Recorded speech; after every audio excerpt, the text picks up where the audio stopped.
Assalamualaikum warahmatullahi wabarakatuh. Waalaikumsalam. Alhamdulillahilladzi khalaqal mauta wal hayata liyabluwakum ayyukum ahsanu amala. Rabbul aziz ghafur. Asyhadu an la ilaha illallah wa asyhadu anna Muhammadar rasulullah. Supaya Allahumma shalli ala sayyidina Muhammad video wa ala alihi wa ashabihi wa man tabi'ahum bi ihsan ila yaumiddin. film apa Subhanaka la ilma lana illa ma 'allamtana innaka antal alimul hakim. sejam Rabbi shrah li sadri wa yassir li amri wahlul 'uqdatam min lisani yafqahu qawli. Rabbi zidni 'ilma warzuqna fahma. La haula wa la quwwata illa billahil 'aliyyil 'azim. meme dah terakhir Kayaknya perlu ngambil waktu dulu frame Yang dikasihi dan dimuliakan Tuan Pengurusi dan seluruh ahli jawatan kuasa masjid, tuan imam, pegawai-pegawai masjid, tuan guru, tuan haji hajah, ayah ibu, para hadirin sidang Jumaat, mudah-mudahan kita dirahmati Allah.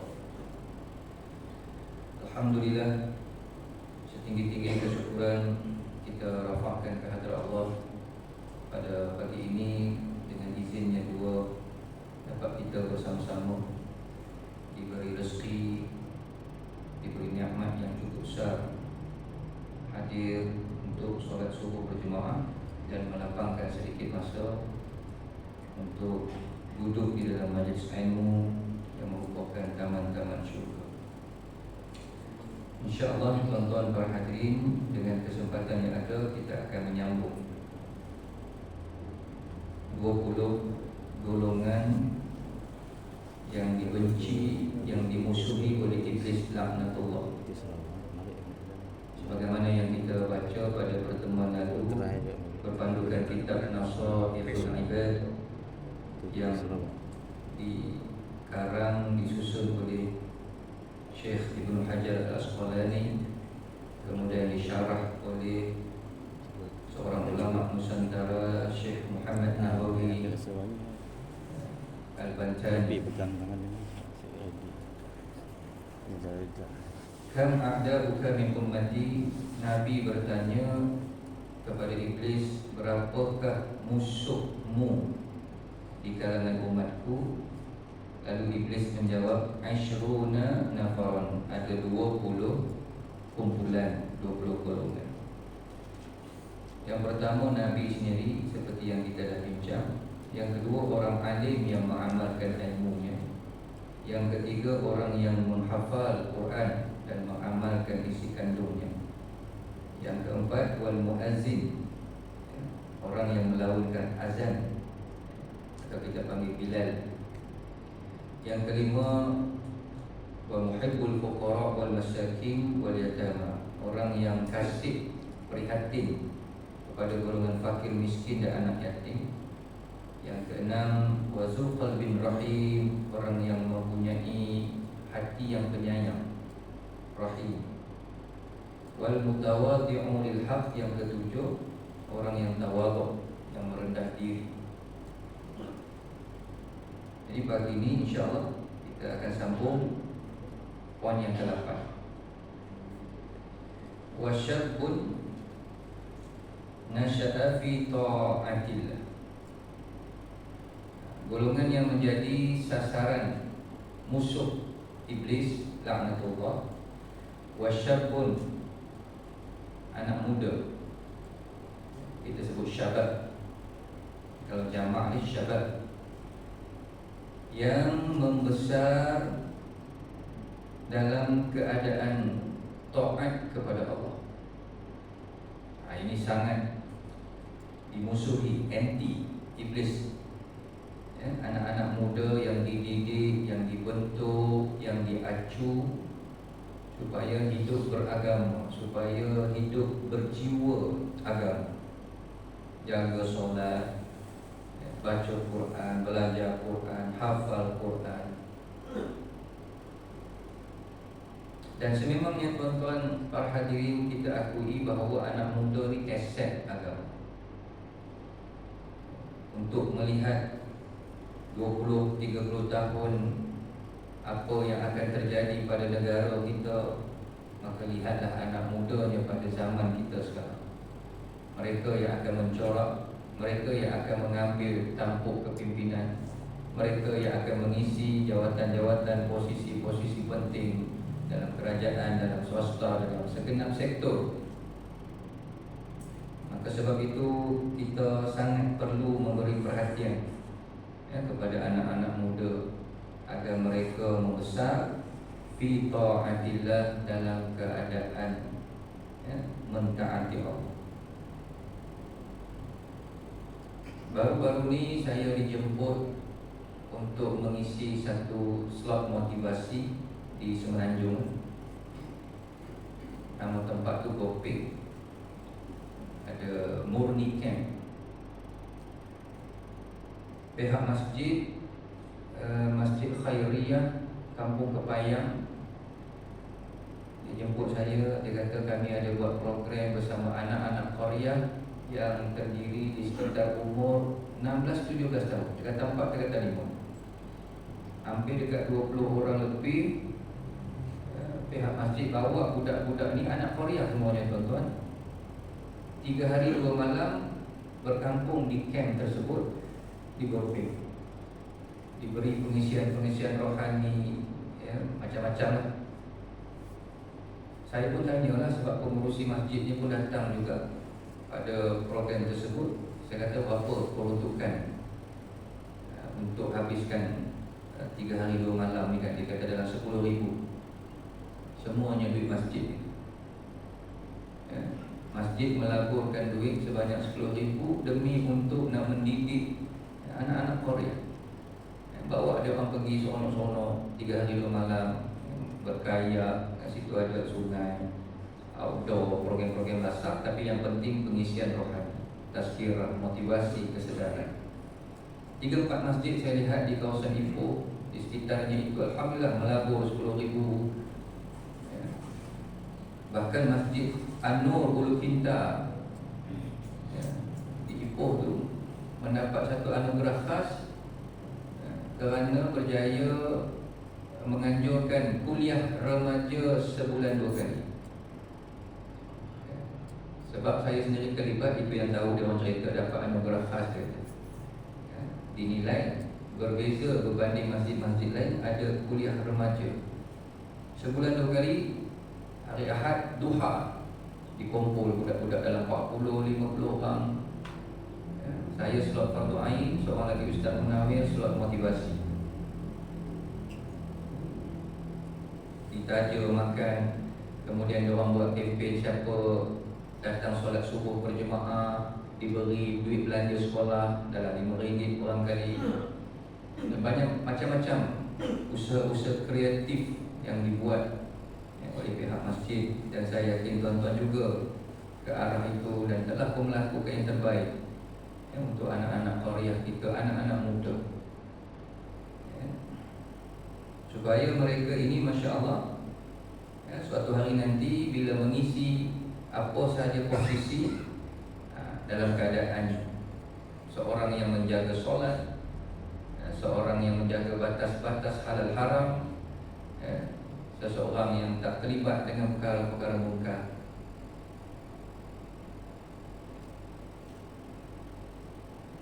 Saya selalu bercerita berkenaan seorang pelajar. Ini cerita lama tuan-tuan, tapi semangat dia tu saya kira sangat luar biasa. Pada tahun 2008, kalau tuan-tuan masih ingat, seorang pelajar perempuan daripada Kelantan, SPM dia dapat 20A. 20A SPM. Wartawan pun tanya nak jadi apa, cita-cita nak jadi apa. Soalan tu soalan biasa, soalan standard lah. Tapi nak dengar daripada mulut budak 20A, cerdik. Dia punya jawapan Masya Allah. Dia kata apa? Saya jadi apa tidak penting. Yang penting saya nak menyumbang sesuatu untuk Islam, untuk bangsa saya dan negara. Saya baca buku tu, buku motivasi yang disusun oleh, saya lupa Telaga Biru ke apa. Rasa macam, ya Allah, umur dia 17-18 tahun boleh jawab begitu. Jadi apa tak penting jadi pensyarah ke, jadi doktor ke, pakar bedah ke, segala pakar ke. Yang penting saya nak menyumbang sesuatu untuk Islam, untuk anak-anak bangsa dan negara. Dalam usia yang semuda itu, cara fikirnya matang dan jelas. Kita umur 17-18 tahun, kita tu saya lah tuan-tuan, duk haru biru lagi. Kalau saya dengan rok kapak lagi macam tu. Masya Allah. Dan baru-baru ni tak kurang hebat, viral di media sosial, seorang pelajar SPM Street A dalam keadaan dia menjaga ibunya yang sakit. Semua orang baca kisah tu dalam keadaan syahdu. Hebat. Saya pun komen di satu Facebook siapa ni, Fitri Yahya. Dia up satu video tu, saya pun komen lah, pakat komen.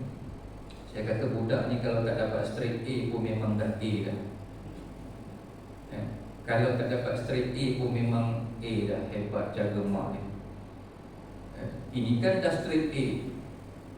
Masya Allah, tabarakallah.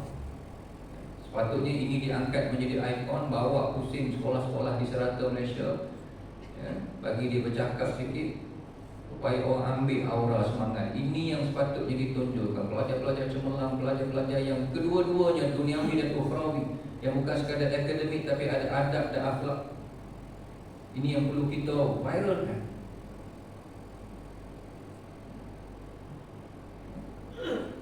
Saya pernah jumpa satu pelajar tingkatan 4, pelajar Tafiz Negeri Perak, yang bertempat di Lenggong. Dalam satu camp motivasi, dia pernah berkongsi cita-cita dia. Dia kata, Ustaz, cita-cita saya sekurang-kurang saya target nak Islamkan seorang hamba Allah. Budak tingkatan 4 boleh fikir macam tu. Saya bercita, berazam-azam selama saya hidup, sekurang-kurang saya boleh Islamkan seorang. Lebih tu lagi hebatlah, lagi bonus lah kan. Tapi dia kata mesti seorang saya nak Islamkan. Saya fikir ini budak-budak yang Masya Allah, tabarakallah, perlu diberi galakan, bimbingan, boleh beri kursus bagaimana nak mendekati sahabat-sahabat kita dan Muslim. Kita banyak ada ustaz-ustaz yang kita kata mu'alaf lah, yang mereka boleh beri kursus pendekatan yang terbaik, macam mana nak mendekati rakan-rakan kita not yet Muslim. Sebab dia dah ada dah niat tu, tinggal lagi nak dilorongkan, dipersiapkan sekemas-kemasnya dengan ilmu dan seumpama. Dan kita lihat bagaimana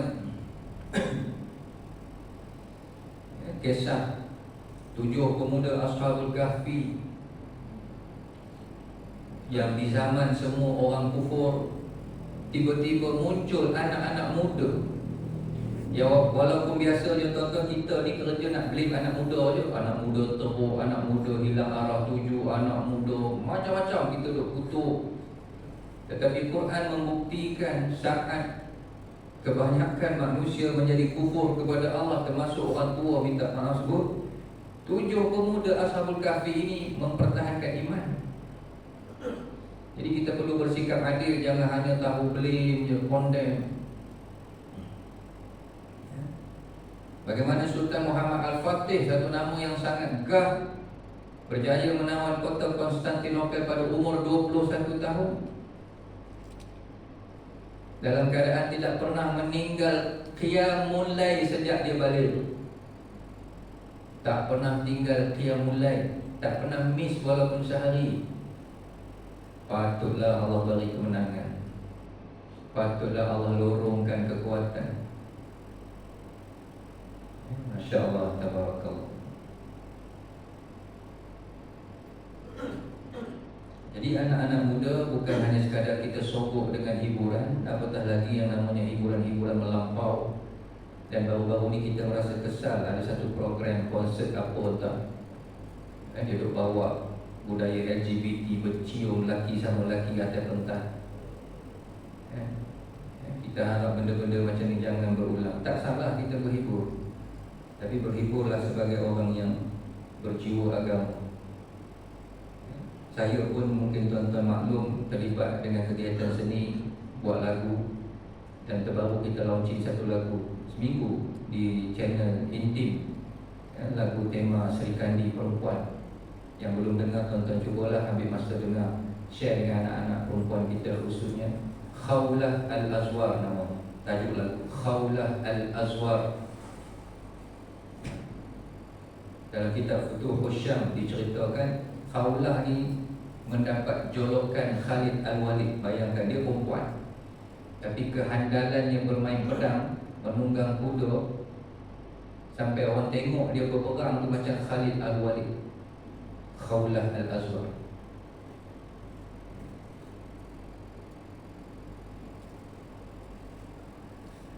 Baik. Jadi jangan takut untuk keluarkan duit buat program-program bagi mendekatkan anak-anak muda dengan masjid. Semalam alhamdulillah di masjid apa semalam? Maghrib. Al-Hakim. Masjid Al-Hakim Muda Hashim. Pagi ni dia orang buat program hafazan surah ayat-ayat lazim ataupun juzuk 30 untuk anak-anak Korea. Mungkin ada hadiah-hadiah, ya. Alhamdulillah. Sentiasa kita subuhkan program-program dengan anak-anak muda, dengan anak-anak remaja kita. Habis. Kemudian yang ke-9, golongan yang sangat dibenci atau dimusuhi oleh iblis laknatullah, akilul halal, iaitu mereka yang berusaha sedaya upaya mencari rezeki dari sumber yang halal. Apatah lagi kita yang hidup zaman mutaakhir ini, sememangnya Nabi dah peringatkan akan berlaku di kalangan umatku, manusia ketika itu tidak peduli lagi soal halal haram. Itu yang kita risau betul. Saat di mana manusia tak peduli lagi daripada mana sumber pendapatan dia. Halal haram dia tak ambil kira, dosa pahala itu letak tepi. Yang penting orang kata apa, masyuk lah, apa macam-macam istilah. Yang penting boleh penuhkan tengkolok, boleh penuhkan perut masing-masing. Ini yang selalu saya sebut perutism, tuan-tuan. Ini pun satu ism yang bahaya juga. Kita ada secularism lah, liberalism, perutism. Dia duk fikir perut dia je.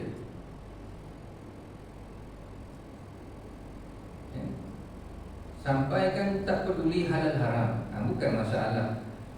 Salah kita mencari rezeki, fikir soal makan, tambah kita sebagai suami nak beri nafkah pada anak-anak, isteri, tak ada masalah. Tapi jiwa orang Islam, orang mukmin mesti duk fikir halal, pergi halal. Itu jiwa kita. Baru-baru ni anak nak balik asrama, anak tingkatan 1 baru masuk alhamdulillah tahfiz perempuan bawah negeri Perak di Tapak. Biasalah sebelum nak balik tu kita pun singgah pasar raya nak beli jajan, beli apa dia orang nak makan-makan kat asrama kan. Tak macam mana dia terlepas pandang, dia beli satu coklat. Coklat tu tak ada halal jakib tadi. Itu pun beda. Kenapa beli tak ada halal? Dah pesan kan, kalau nak beli barang coklat ke apa ke, tengok ada tanda halal. Dia kata dia pun tak perasan, tengok macam sedap tu yang ambil. Ya. Kita didik. Ya.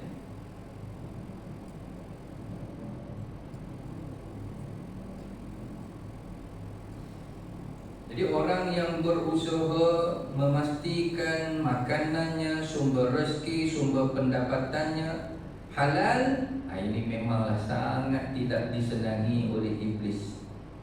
Bermakna iblis memang akan usaha supaya kita terjebak ataupun jatuh, terlibat dengan perkara-perkara haram. Ada satu hamba Allah, dia bercerita pengalaman dia, tuan-tuan. Dia ni asalnya orang baik, dididik dengan agama oleh mak ayah. Ya. Kemudian alhamdulillah ada kerjaya, pangkat pembesar. Cuma Allah uji dia. uji dengan kita kata ada golongan-golongan yang nak merasuah, adalah kepentingan begitu begini. Mula-mula dia tolak. Kemudian Allah uji pula dia dengan kesempitan wang. Ada je susunan-susunan ujian ini, sehingga akhirnya bila dia terlampau sempit, ada perkara-perkara yang dia fikir darurat apa bagi dia, tak apalah ambil. Mula dia ambil RM50 je lah, tak banyak. Ya. Dan duit tu dia tak letak dalam wallet. Dia kata ini duit haram. Dia tahu. Dia tak letak sekali dalam wallet dia. Dia asingkan RM50. Tapi tu dia fikir apa nak buat. Mungkin kau nak ganti tayar second hand ke, nak beli benda-benda yang bukan barang makan lah. Tapi dia kata lama-lama rupanya bila kita dah mula menerima, lepas tu jadi macam seronok pula. Daripada 50 ambil 100, daripada 100 jadi 150. Sehingga akhirnya kena tangkap. Bila kena tangkap itulah dia kata Allah bagi dia peluang untuk bertaubat sebelum dia turun hanyut. Tapi bermula dengan RM50 je, bukan ambil RM500,000 ke RM5,000 ke. Maksiat ini kita risau sampai satu tahap dia jadi ketagih, dia jadi seronok. Dan akhirnya pada mata kita dia jadi normal. Itu yang disebut normalisasi kan? Benda maksiat muka dah jadi tak ada apa. Hilang dah sensitiviti dosa tu hilang. Itu yang kita risau.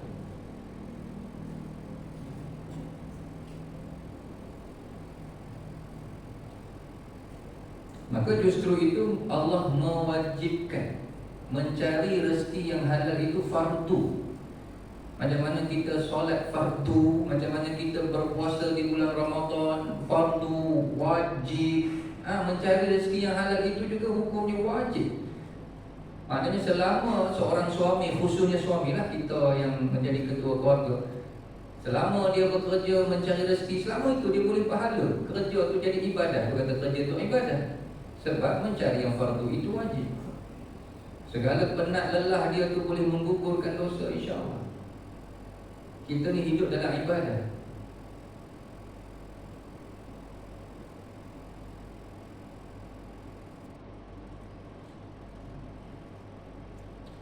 Ada satu orang pakcik, ini diceritakan oleh Al-Fatih Ustaz Zuramli. Mungkin tuan-tuan dah pernah dengar ya, kita ulang-ulang bagi lekat ya. Satu orang pakcik ni, Masya Allah, anak-anak dia tuan-tuan semua kita kata menjadilah. Dua-dua, dunia menjadi, akhirat menjadi. Berkerjaya bidang-bidang yang profesional, lepas itu menjadi anak-anak yang soleh-solehah, berakhlak, berbudi, beradab. Baguslah. Jadi Ustaz Zuramli sendiri cerita, dia minta apa rahsia pakcik ni, sampai anak-anak, ya Allah, kita tengok pun orang kata apa, qurrata a'yun, sejuk mata memandang.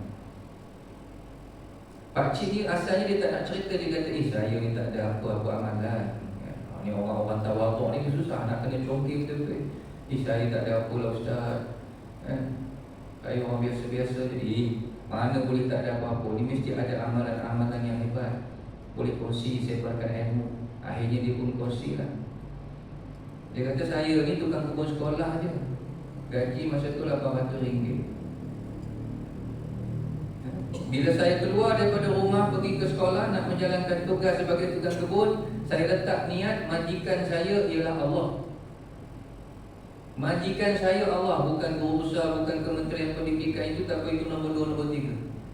Allah adalah majikan saya. Dengan sebab itu, pengetua ada ke, pengetua tak ada ke, saya akan buat kerja yang paling baik.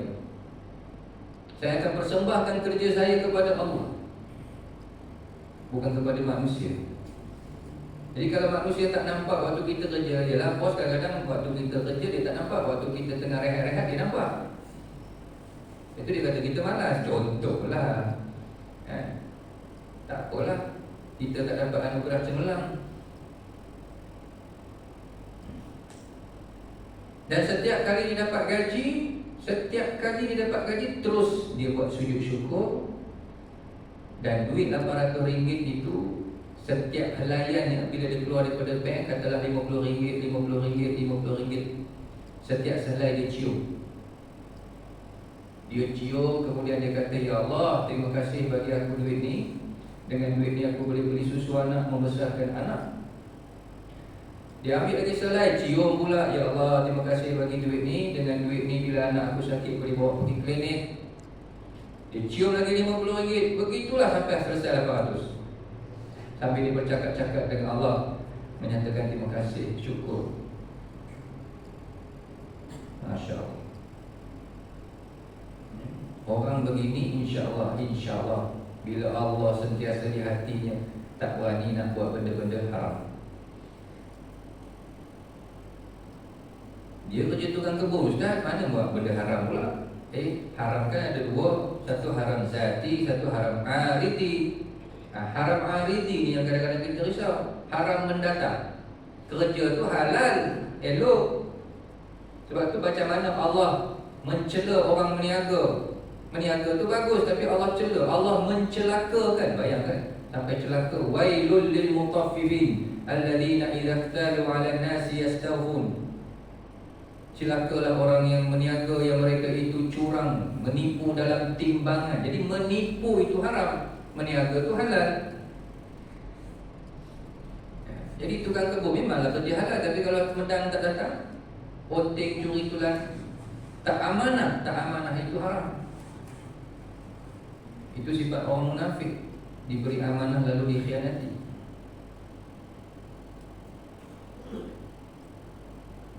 Meniaga, produk tu tiruan tapi mati-mati dia kempen kata original. Kita pun dengar dia cakap, orang meniaga kan pada cakap beli, tengok apa tiruan, menipu, haram. Niaga bagus.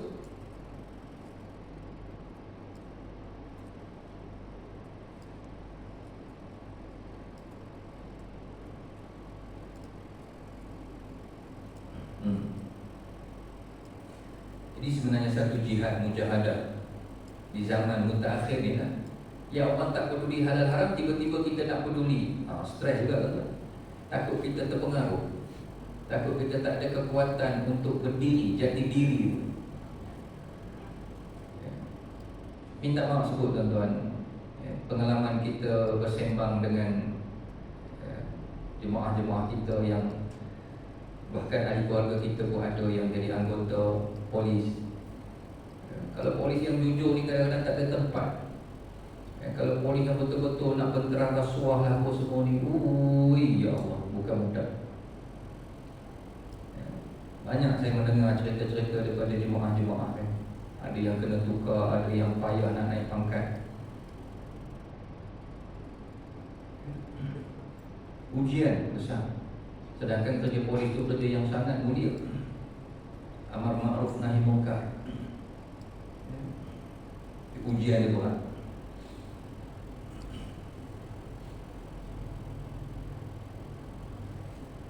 Dr. Fadilah Kamsah satu ketika dia dedahkan kajian dia. Bila dia mengisi slot program bersama pelajar-pelajar bermasalah, kemudian diambil data anak-anak pelajar yang masalah ni apa kerja mak ayah. Dia kata 80%. Bila dia tengok maklumat tu, mak ayah semuanya kerja yang terdedah dengan rasuah. Dia tak cakap lah confirm, kamu jadi masalah ni sebab ayah kamu ambil rasuah lah. Tapi kerja-kerja yang dia tengok, kasta, bahagian-bahagian kuasa, lesen, polis, terdedah. Sungguh isteri saya pernah kerja MPM, Majlis Perbandaran Manjung, bahagian lesen. Tuan-tuan, Masya Allah.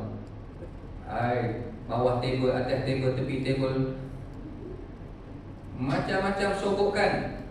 Saya kata jangan ambil walaupun eksklusif.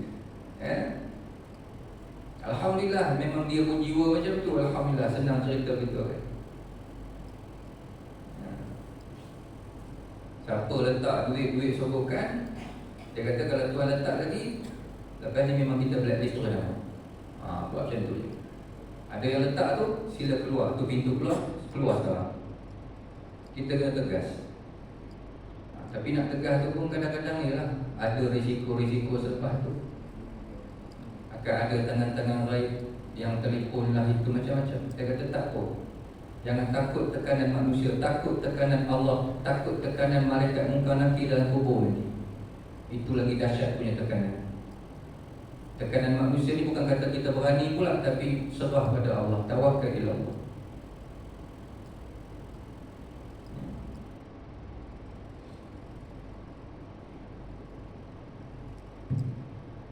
Cukup kita terdedah.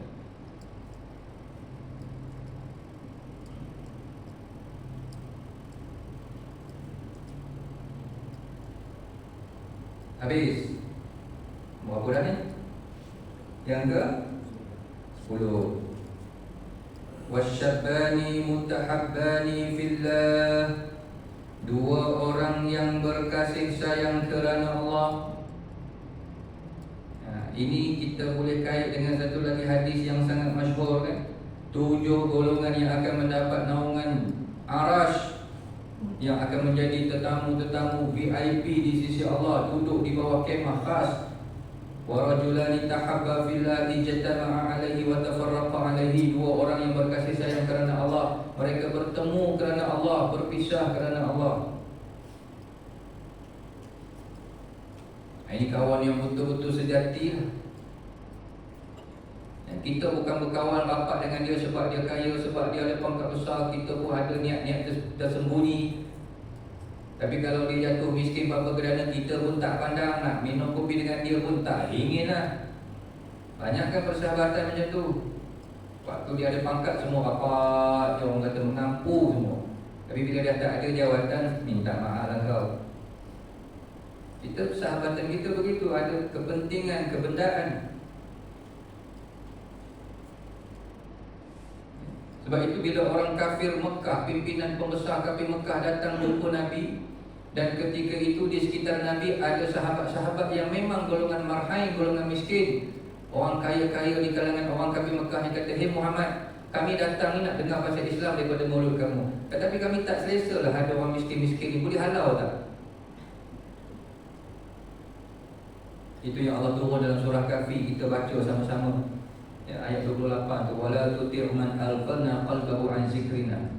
Hei Muhammad, jangan kamu ikut kehendak orang kaya-kaya ni supaya halau orang miskin, jangan. Mereka itu sahabat kamu walaupun miskin. Mereka yang siang malam berzikir bersama kamu, solat berjemaah bersama kamu, berjihad mati-matian bersama kamu. Orang kaya ni belum tentu masuk Islam lagi. Kalau mereka ikhlas nak masuk Islam, mereka tak letak syarat suruh halau orang miskin. Tu Allah tegak.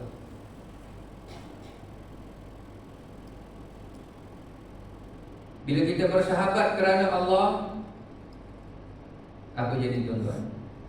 Bila sahabat kita dapat berita gembira, dapat naik pangkat atau apa sahaja, anaknya berjaya periksa, kita pun tumpang gembira, seronok. Itu tanda-tanda bersahabat kerana Allah. Tapi kalau kawan kita naik pangkat, kawan kita dapat anugerah, dapat kejayaan, anak-anak kita pula yang susah hati, kita pula yang jiwa merengkam-rengkam dengki, ini bukan bersahabat kerana Allah. Bila sahabat kita ditimpa musibah, kita pun tak boleh tidur fikir, ya Allah, kesian. Simpati, empati ada. Tapi kalau sahabat kita timpa musibah, kita pula ia betul-betul, yes, yes. Ini sah-sah bukan sahabat kerana Allah. Bukan mudah kan?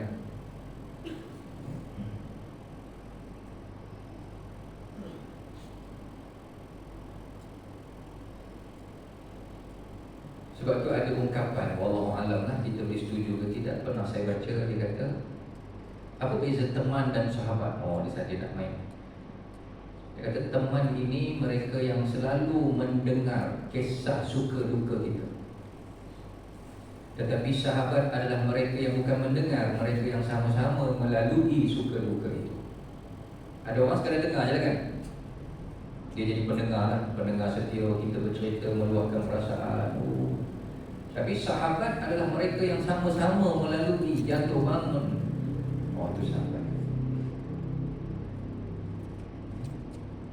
Tapi bukanlah sahabat itu semata-mata diikat atas ukhuwah insaniyah, kemanusiaan, tapi ukhuwah islamiyah.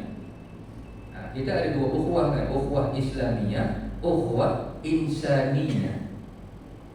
Kalau dengan bukan Islam, itu insaniyah. Kita ada kawan baik dengan orang bukan Islam, bagus, tak apa, tak ada masalah. Itu insaniyah. Cuma bila kita bersahabat dengan mereka, bukan sekadar bersahabat, duk cari jalan, duk fikir doa macam mana mereka boleh masuk Islam. Itu matlamatnya. Kalau sekadar bersahabat, habis kat situ je lah. Cari jalan.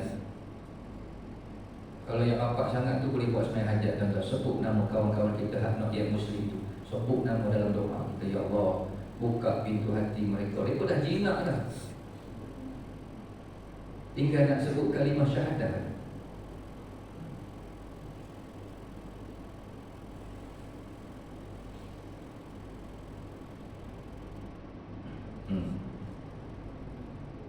Saya sampai sekarang teringin nak jumpa seorang kawan zaman sekolah menengah dahulu yang bukan Islam tapi kawan baik. Sebab last kami jumpa masa SPM, lepas tu tak jumpa dah tahun 95. Dia kata-kata terakhir dia pada saya, Huri, doakan saya berkahwin dengan perempuan yang pakai tudung dia. Sebab masa tu saya dah mula kempen dia untuk cerita pasal Islam. Walaupun kita masa tu haprah juga, kutu beraha juga kan. Tapi tak macam mana boleh cerita pasal Islam, Islam tu apa, tauhid tu apa. Nama dia Kumar Resen. Saya dengar-dengar risik dengan kawan-kawan kata dia dah berada luar negara dah. Tanya dengan kawan-kawan India pun rapat dengan dia pun dah tak tahu kat mana nak cari. Dia lost contact. Tak hidup ke tak hidup, Allah Allah. Memang dia nak masuk Islam. Bila dia luahkan perasaan dia nak masuk Islam kepada mak ayah dia bawa pergi jumpa Sami kat Kuwait. So Sami dia terus ugut, kamu masuk Islam memang ada orang pun ada hukum murtad juga. Murtad bunuh lah. Jadi dia tak berani, dia tak ada keyakinan, kekuatan lagi. Dia kata 5. Di last berpisah SPM tu dia kata, Huri doakan saya berkahwin dengan perempuan yang pakai tudung. Saya pun ya Allah, amin. Tapi lost contact. Jadi kita bersahabat ni sebenarnya akhirnya nak bawa kepada Allah. Ke situ.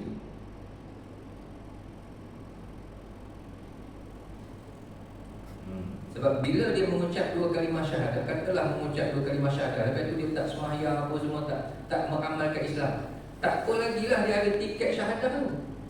Kok kita boleh tolong dia kat akhirat di padang mahsyar nanti. Bukanlah kata kita bagus pula, kita confirm ahli syurga, tak. Tapi memang ada syafaat daripada orang soleh. Nabi tu dah tentulah, orang hafal Quran, mati syahid. Orang soleh pun dia boleh beri syafaat, insya-Allah sekiranya diizinkan Allah. Tapi mesti nak ada tiket syahadah. Kalau tak ada, tak boleh buat apa.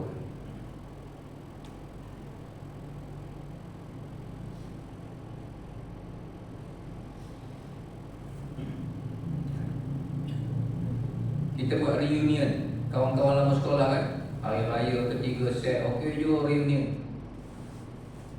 Seronok dapat berkumpul dengan kawan-kawan, macam-macam nostalgia, gelak tawa dulu, sembang balik zaman ponteng sekolah dulu, zaman kena rotan, zaman macam-macam, zaman nakal.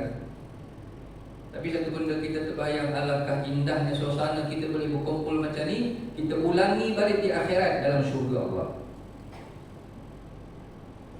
Itu bersahabat kerana Allah, dia mesti fikir macam tu. Reunion di akhirat.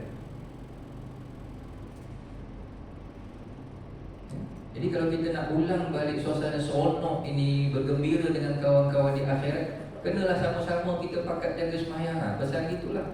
Sama-sama hak perempuan tu dah pakai tudung elok-elok, dah besar dah pun. Anak pun dah beranak pinak dah. Dulu mungkinlah seksi apa semua. Jadi kita menasihati dengan penuh kasih sayang.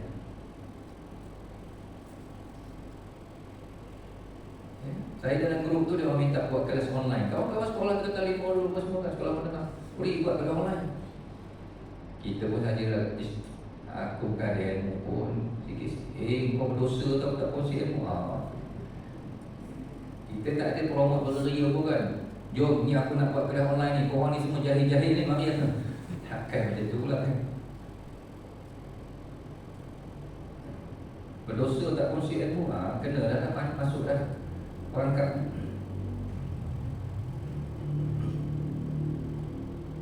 Kita sayang mereka kerana Allah. Bukan kita sayang sebab kawan ni dah pakai BMW kot, ada perniagaan. Kawan ni kereta kancil, kita pun tak tanya khabar pun. Jangan pilih-pilih kawan. Dia naik basikal pun itu kawan kita.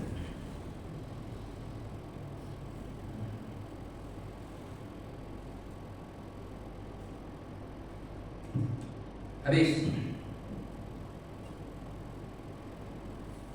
Kemudian yang ke-11, wal harisu 'ala shalah fil jamaah.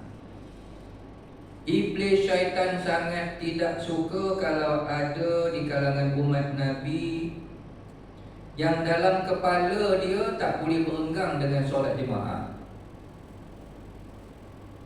Wal haris ni kalau terjemah bahasa moden, rakus. Haris ni hirsun, gemar. Kalau hirsun ni dikaitkan dengan dunia, dia akan jadi tamak. Dia akan jadi orang yang tamak, mana cinta dunia lah, gila dunia. Tapi yang ni dia bukan gila dunia, dia gila sembahyang jemaah. Dia ketagih sembahyang jemaah, tak datang sembahyang jemaah boleh macam tak kena ganja kan. Boleh bergetar, seolah-olah gitulah. Oh, syaitan memang susah hati dia. Jadi bila kita masuk ni tahun baru hijrah, Masya Allah, khusus untuk diri saya sendiri, kita cuba berazam untuk jaga solat jemaah sebaik mungkin.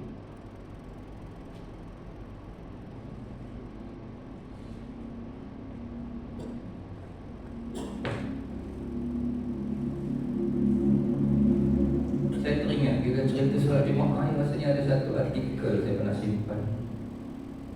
Mungkin tuan-tuan pernah baca, tak apalah kita ulang. Tuan Guru Haji Abdullah ni ulama Kedah, sehingga mendapat gelaran Tuan Guru Haji Abdullah Subuh. Subuh tu bukan nama ayah dia ke apa, Subuh tu solat subuh. Dia mendapat gelaran Tuan Guru Haji Abdullah Subuh. Saya baca sikit. Kerana sayang dan kasihnya untuk solat subuh berjemaah, Tuan Guru sanggup mengayuh sampan dari Batu Menunggul Pendang ke Masjid Zahir Al-Usta yang jauhnya 24 km, menelusuri sungai dan terusan Wan Maksaman hingga sampai ke Masjid Zahir. Cuba kita bayangkan ni tulisan ni lah. Dalam keadaan naik kereta pun hampir setengah jam. Ini kan pula mengayuh sampan. Pukul berapa beliau mula mengayuh dan jam berapa beliau sampai? Ini berlaku sekitar tahun 1940-an. Masya Allah. Ini semua wali-wali Allah.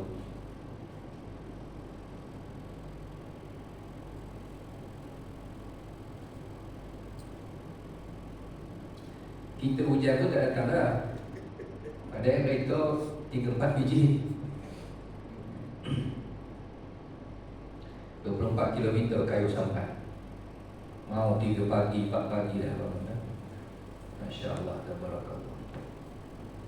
Ini orang makrifah. Apa tanda seseorang itu kenal Allah, rapat dengan Allah? Dia sentiasa di rumah Allah. Macam kita rapat dengan kawan tu, semua nak tengok, ada je rumah dia. Rapat, pergi rumah sedang. Musim buah lagi lah, pergi kebun rapat. Macam mana kita rapat dengan manusia ni? Ada sekadar rapat, angkat tangan bersisih kat jalan je, macam tu je. Nak bawa ke rumah tak tahu. Ada kawan yang sentiasa ke rumah. Jadi ini orang-orang yang bila hayya 'ala solat, dia tinggal. Orang bercinta kan, dia set handphone ni, kalau markah dia awet, dia punya ringtone lain, dia dah tahu lah. Ini memang awet dia. Kalau ringtone bunyi sekian-sekian, handphone yang dekat ruang tamu, dia dekat dapur, bunyi ting ni, lari bergegas nak ambil handphone, tahu ini ringtone ni awet dia call. Maka begitulah, bila ringtone berbunyi hayya 'ala solat, dia lari bergegas ketika Allah memanggilnya. Kasih.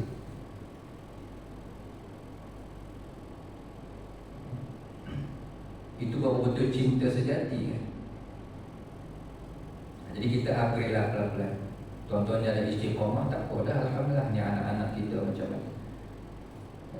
Lalu saya pesan, kalau di surau saya boleh buat solat Jumaat. Bila kita khutbah, kita pesan sekurang-kurang 1 waktu dululah datang solat Jumaat. Mungkin tak boleh drastik terus 5 waktu nak buat solat Jumaat kan. 1 waktu cuba-cuba dulu datang, tengok apa jadi. Itu 2 waktu. Mungkin mula-mula datang tu masbuk, oh imam dah nak tayar akhir dah, tak apalah. Lepas tu datang awal sikit. Cara nak menjinak kena guna bahasa gitulah, semua tak apa.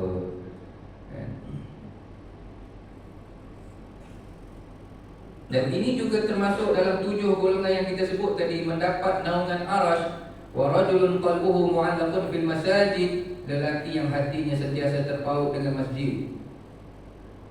Bila dia jadi tetamu Allah, bila masjid ni orang panggil tetamu Allah kan, maka layaklah di akhirat dia jadi tetamu Allah. Memang Allah sambut sebagai tetamu VIP. Sebab kamu di dunia sudah membiasakan diri menjadi tetamu aku.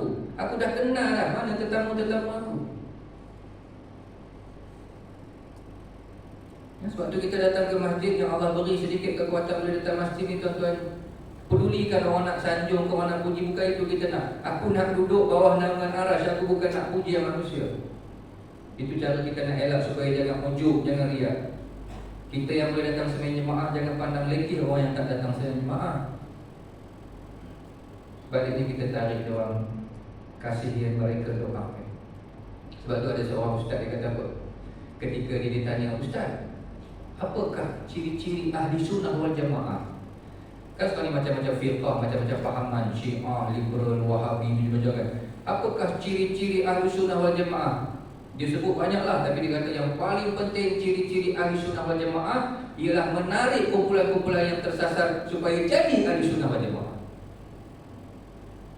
Itu ciri-ciri. Di samping kita kata mengikut Quran, hadis, mengikut para sahabat, begitu ijma' apa semua kan, adalah ciri-ciri khas tu. Tapi dia kata ahli sunnah wal jamaah ialah mereka yang menarik kawan-kawan yang dah tersasar apa semua ni balik kepada ahli sunnah.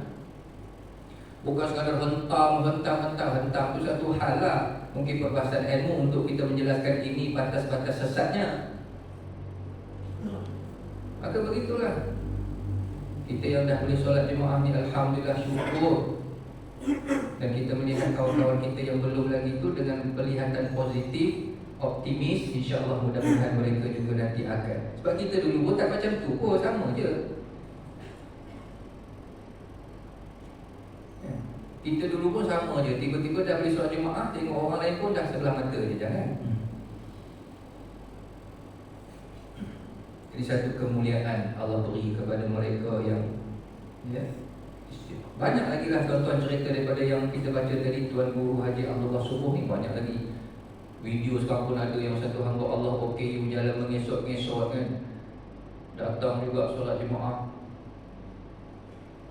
Dan macam-macam lagi. Hijrah mereka begitu kuat, berazam. Hijrah ni azam kan. Azam nak solat jemaah, azam nak hafal surah-surah pilihan, azam aku nak maafkan satu hamba Allah ni yang memang aku sangat berdendam dengan dia. Kalau ikut memang tak ada maafkan, tapi atas nama hijrah aku cuba berlapang. Kita ni ada banyak list, kena check balik apa yang kita nak azam tahun ni, yang belum selesai lagi. Hablum minallah, hablum minan nas.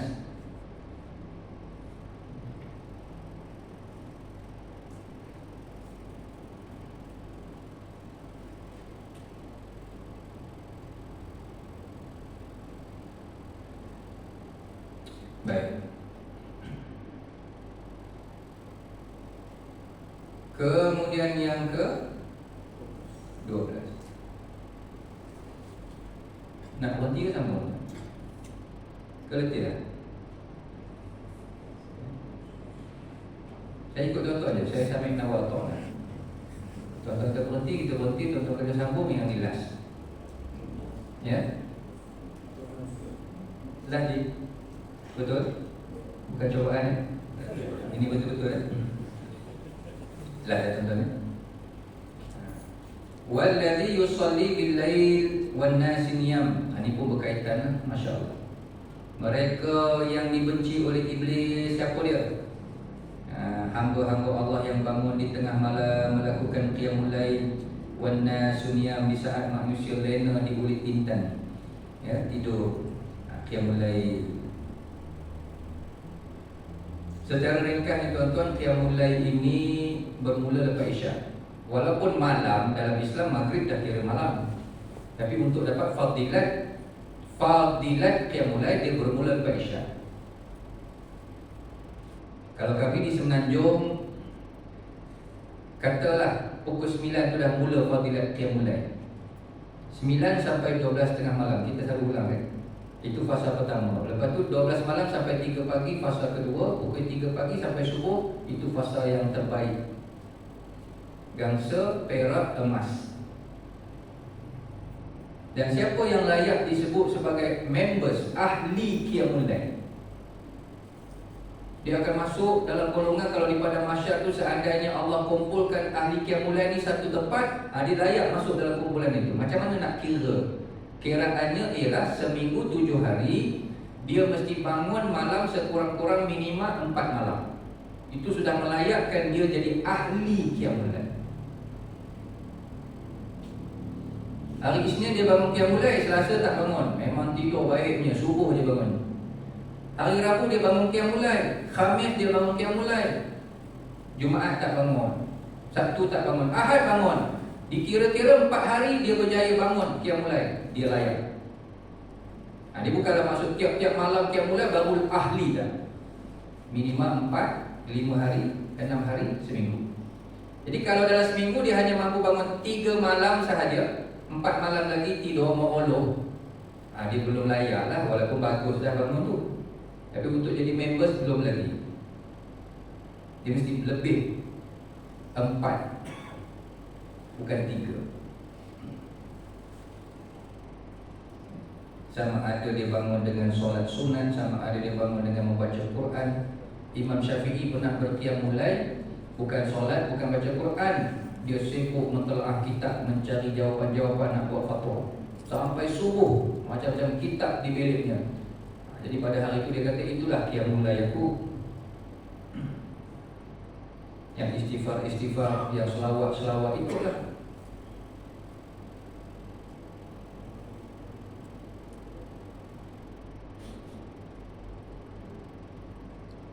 Dan qiyamul lail ini boleh kita katakan amalan para nabi, para rasul.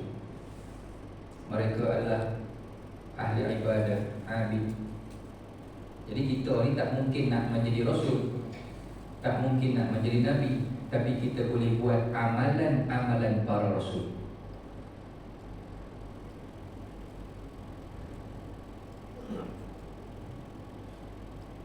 Jadi qiyamul lail ini, waktu kita privacy dengan Allah, waktu kita nak bermanja-manja, nak berromantis dengan Allah sebenarnya, meluahkan perasaan, mengadu dan macam-macam. Tak ada orang lain, hanya kita dengan Allah Subhanahu Wa Taala, bermunajat, memohon ampun, mendoakan kesejahteraan umat, dan diminta kekuatan.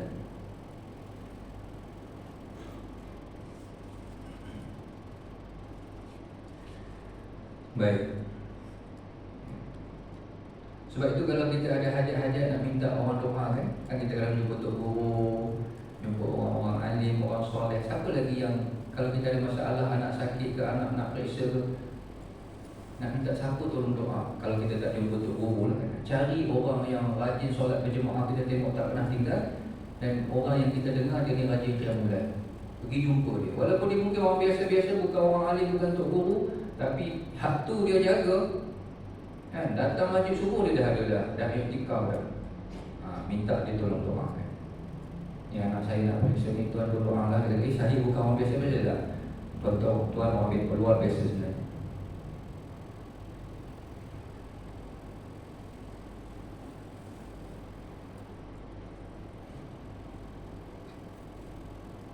Kita biasa dengar kalau dalam bahasa tasawuf, orang yang tak boleh bangun qiyamul lail itu dia diikat dengan dosanya. Yang tu kita cakap untuk diri kita, okey lah tuan. Kalau kita nak cakap dekat orang tu, ialah nampak macam tazkirah, tapi wallahu a'lam.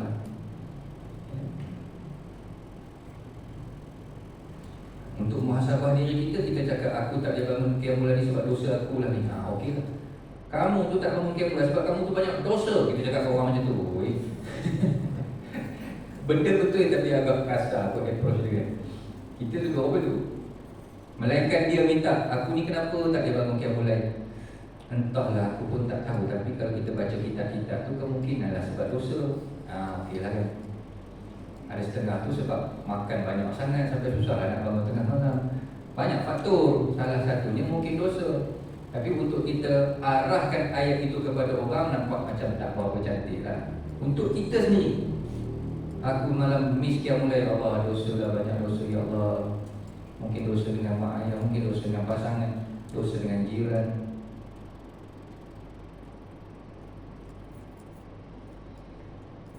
Baik, habis.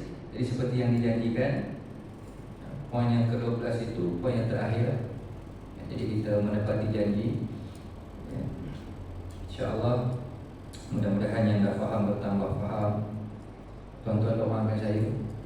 Yang bercakap ni belum tentu bagi lagi tuan-tuan. Dia sudah amalan, doakan saya. Dan saya mendoakan tuan-tuan. Kita sama-sama doa mendoakan insyaAllah.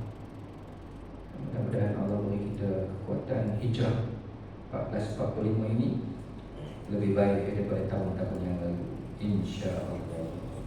Terima kasih atas kehadiran dan perhatian tuan-tuan.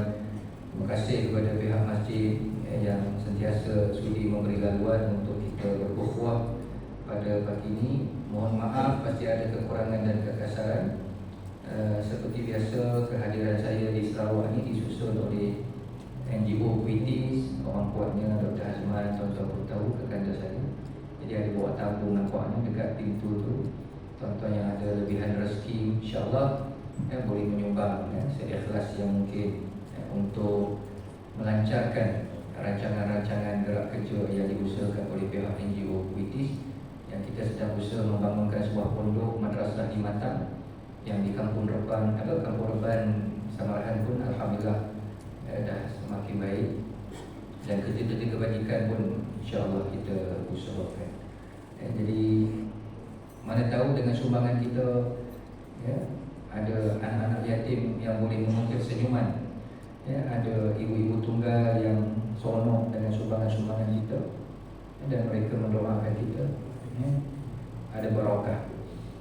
Kadang-kadang kita rasa kita tolong dia orang, tuan-tuan kan. Orang miskin, gelandangan, kita rasa kita tolong. Aku tolong kamu ni, aku bagi duit kamu. Sebenarnya mereka tolong kita di akhirat, menolong kita dapat amal, mendapat pahala. Bukan kita tolong dia. Itu cara fikir dia. Mereka yang memberi ruang kepada kita untuk kita ditolong, mendapat darjat yang tinggi, insyaAllah, mudah-mudahan mendapat pahala. Kita bangunkan pondok madrasah. Kalau di Matang tu kita cadang nak buka pondok orang tua-tua, pengajian-pengajian agama kita nak suburkan.